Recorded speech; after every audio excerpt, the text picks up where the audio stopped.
All right, is there a difference between essential oil and infused oil? Let's get into it. Okay, so an essential oil is basically the volatile oils that are the result of distillation. So you take water and a plant material and you distill it and you get the essential oil. It tends to be very volatile and it tends to be very potent. It's like the pure essence of that plant.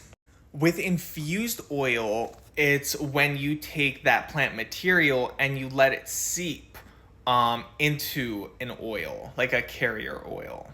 So, for example, you could take like lavender buds and you can leave it in an oil like coconut oil, olive oil, jojoba oil, you name it.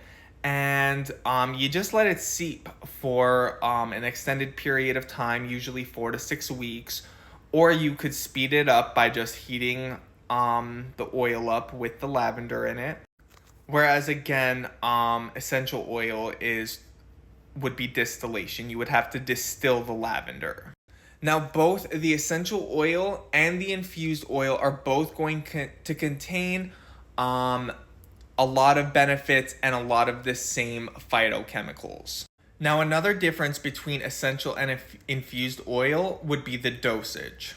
So with infused oil, you can kind of use just like as much as you need and you just rub that in. With essential oil, you're only going to use very few, like just a few drops, and you're gonna wind up diluting that in a carrier oil anyways.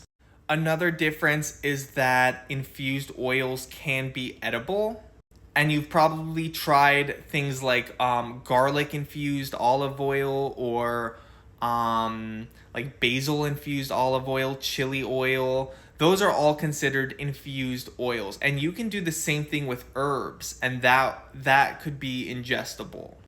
But you don't ever want to ingest essential oil even if it's diluted. So like again, garlic infused oil, fine to eat. You can add it to your Italian food. But garlic essential oil, no, don't eat that. External use oil only. And then as far as the benefits, yeah, most of the benefits are the same. If a plant like lavender has anti-inflammatory properties as an essential oil, it's also going to be in the infused oil. But again, typically the essential oil is going to be a little bit more potent. But if maybe you have sensitive skin, infused oils are the way to go. I hope that helps.